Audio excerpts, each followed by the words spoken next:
no nos dejó, cuando triste la patria esclavizada, con valor sus vínculos rompió. Para evitar el contagioso llanto, había dispuesto que el pueblo saliera cantando, acompañado por los clarines y el redoblar de los tambores.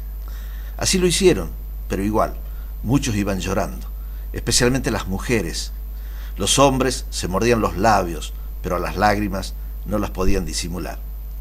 Manuel se quedó con un grupo de soldados alrededor de una fogata, tomando mate.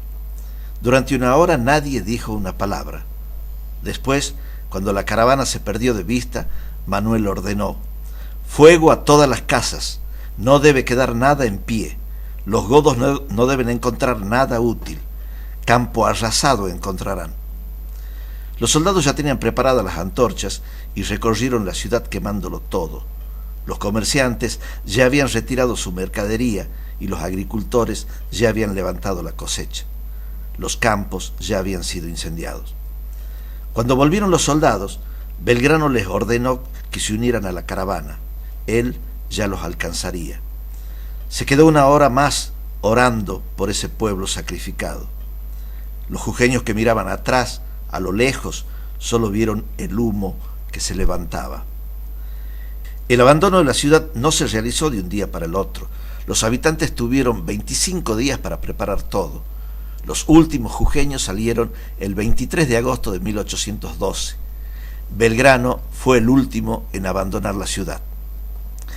El viaje fue lento porque, a pesar de que varios carros, carretas, carromatos, caballos y mulas llegaron desde Tucumán para ayudar en el transporte, todo fue insuficiente.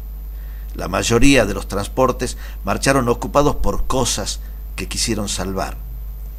Solo los niños, los ancianos y los enfermos ocuparon los carros y las mulas.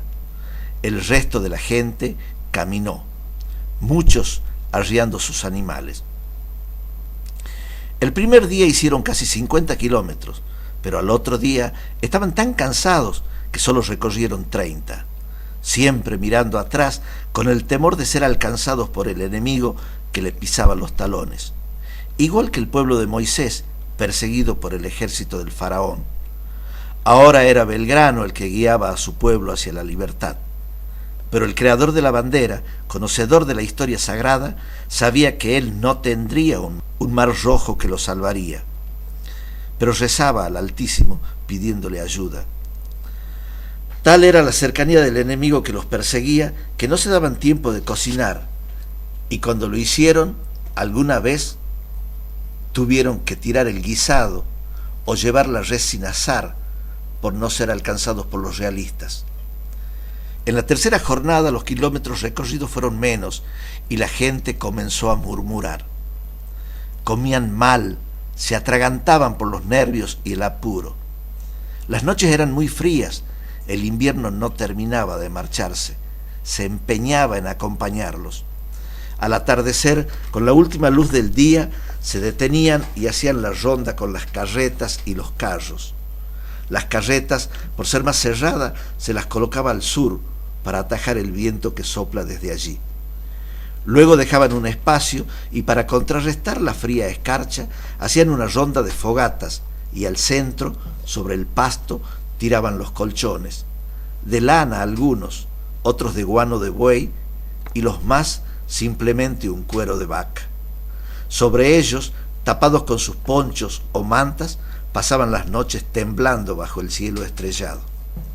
Un buen porcentaje del rocío helado vencía el calor de las fogatas y les llegaba igual. El frío se le metía hasta los huesos. Al otro día les costaba recuperar el calor del cuerpo. Caminaban entumecidos y eso les hacía doler las articulaciones. Los más débiles enfermaron, vomitaban de frío, sufrían espasmos de chucho, otros se consumían en fiebre. La atención a los enfermos demoraba aún más la marcha. En la práctica, el sacrificio era más grande de lo que habían imaginado. Mucho más no podrían seguir. Belgrano, desde antes de ordenar el éxodo, sabía que más allá de Tucumán no podrían llegar. Por eso le había pedido a Juana de Azurduy que se adelantara y les hablara a las mujeres tucumanas. ¿Quién mejor que ella sabría contagiarles el fuego que llevaba adentro? Si las mujeres se adherían a la causa, a los hombres los tendría henchidos de valor. Durante 5 días, Juana hizo en Tucumán lo que su amigo le había pedido. Luego volvió a Chuquisaca junto a su marido y sus 4 hijos pequeños. También había mandado a Juan Ramón Balcarce para que reclutara paisanos y los adiestrara para hacer frente a los realistas. Sin darse cuenta, Manuel estaba golpeando las aguas. Tucumán sería su mar rojo. Al conocer estas disposiciones, el tucumano Bernabé Araoz fue uno de los primeros en ponerse al servicio. Reclutó hombres de la campaña, donde tenía sus estancias y conocía a la gente, además de aportar dinero. El 5.º día del éxodo los despertó el grito desgarrador de una joven madre que corría de un lado a otro con su bebé de pecho, buscando que alguien le insuflara un hálito de vida. El general, que siempre estaba atento a todo, fue a su encuentro y la madre puso el bebé en sus brazos. Manuel, al comprobar el deceso, no atinaba a nada. Nunca se había encontrado en una situación así. La mujer le golpeó el pecho mientras le gritaba que él era el culpable. Manuel no se defendió. La mujer golpeó, gritó y lloró hasta caer agotada a sus pies. 2 horas después, Manuel estaba sentado sumido en sus pensamientos, cuando una niñita le avisó que su abuelo quería hablar con él. La niña lo guió hasta su abuelo, que agonizaba sobre un cuero tapado con su poncho. Al verlo, el viejo le estiró la mano. Manuel se la tomó y se arrodilló a su lado. «Perdóneme, general», comenzó diciendo el anciano, «no podré seguir acompañándolo». «¿Qué le pasa, soldado? No me afloje ahora», le dijo Manuel tratando de infundirle ánimo. «Me quedé sin fuerzas, mi general, pero yo ya no importo. No sirvo para nada. Lo hice llamar para dejarle mi nietita. Mi Victoria es huerfanita. Su madre murió cuando ella nació y perdió a su padre en la batalla de Huaki. No tiene a nadie. Por favor, ubíquela en una buena familia. Es chiquita ahora, pero pronto crecerá y será una gran mujer». «Una gran victoria», murmuró el general. Ese día solo fue el inicio de una cadena que cada día perdía eslabones. Le dolía al general que la gente se le muriera, pero más le dolían las deserciones. Cada mañana comprobaba que le faltaba alguno. Luego supo que los desertores se abrazaban llorando a los pies de los realistas, juraban que habían sido obligados y pedían protección. Frente a tanto sufrimiento, Manuel debía luchar contra sus propios pensamientos, que le recordaban que había crecido en la abundancia, que había dedicado muchos años a cultivarse, a instruirse, que por su posición y su fortuna estaba llamado a vivir tranquilo al lado de su esposa, acariciando a sus hijos. Sin embargo, estaba solo, soportando el peso del dolor de todo un pueblo, contagiándose las enfermedades de la pobreza, sufriendo frío y hambre, pero nadie lo había obligado. Era una opción que había tomado en su juventud, cuando en Europa leyó el contrato social de Rousseau. Estos principios, sumados a los del Evangelio con los que había sido educado, lo habían puesto en este camino del bien común, como él mismo lo escribió. «Me propuse no a trabajar por mi bien, sino por el bien común, por el bien de todos». 11 días después, el éxodo tuvo un respiro. El 3 de septiembre, Díaz Vélez, que por orden de Belgrano había quedado con los patriotas decididos cubriendo la retirada, había sido alcanzado a orillas del río Piedra. La avanzada realista, en principio, le quitó 2 cañones y le tomó varios prisioneros.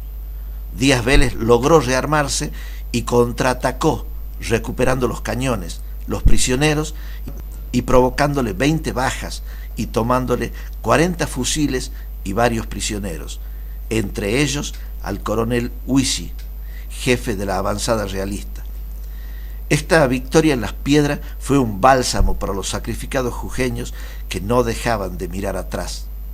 Ante esta noticia, Belgrano ordenó detener la marcha durante 3 días para descansar tranquilos, alimentarse bien y recuperar fuerzas. El triunfo en Piedras no fue muy importante en cuanto a bajas en el enemigo ni en armamento adquirido, pero sí lo fue en cuanto a tiempo.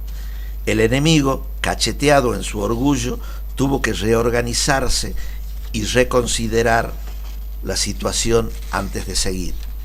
Se tomaron su tiempo y ese tiempo le sirvió a los patriotas que se estaban preparando en Tucumán. Las familias tucumanas ya habían dispuesto en sus casas todo el espacio posible para recibir a las familias jujeñas. Algunas construyeron una pieza más, otras, menos pudientes, simplemente cerraron la galería o estiraron el alero, pero todos hicieron espacio y prepararon su espíritu para recibir a los héroes de Jujuy. Los más pudientes, con Bernabé Arauz a la cabeza, construyeron grandes galpones donde se ubicarían los soldados. Como sabemos, los generosos jujeños venían con lo poco que podían transportar: algunos colchones, frazadas, mantas, ponchos, jaulas con animales domésticos y algunos pájaros. Estos hermanos norteños llegarían agotados del largo y lento viaje. Un día antes de que Belgrano llegara a Tucumán con el grueso del éxodo, el ayudante de Balcarce, don José María Palomeque, lo visitó en el campamento para informarle que ya habían reclutado 600 hombres en Tucumán y que los vecinos estaban convocados a una reunión para el siguiente día. Belgrano se alegró mucho y enseguida fue a reunirse con Balcarce, que le informó sobre los pormenores de los trabajos realizados. En esa reunión, Belgrano le mostró el borrador de la carta que había enviado a las autoridades de Buenos Aires, manifestándole la decisión de detenerse en Tucumán. Entre otras cosas, Balcarce le informó el comportamiento del gobernador intendente, don Domingo García. El gobernador con su familia fueron los únicos que quisieron salvarse solos. Huyeron de noche y en silencio como las ratas. Esta noticia entristeció a nuestro héroe y la asentó en su autobiografía. Finalmente, el 14 de septiembre llegaron. Para levantarles el ánimo, las mujeres tucumanas prepararon una fiesta con asado, empanadas y carteles que le anunciaban que llegaban a sus propias casas y que serían bien atendidos. Ya estaba todo organizado. Una lista de familias decía a cuántos podía recibir, y como ya en el camino se había preparado un censo de las familias jujeñas con el número de sus integrantes y las pertenencias que traían, la distribución se facilitó. Esa misma noche todos los jujeños durmieron bajo techo tucumano. Este sacrificio del pueblo jujeño fue un ejemplo difícil de imitar. Dejó testimonio de que la emancipación de las provincias unidas del Río de la Plata pasó principalmente por las provincias del noroeste, que fueron las más sacrificadas y las que le pusieron el pecho a la causa. Ninguna de las otras provincias argentinas participó tanto como estas, salvo Mendoza en la preparación para la gesta sanmartiniana.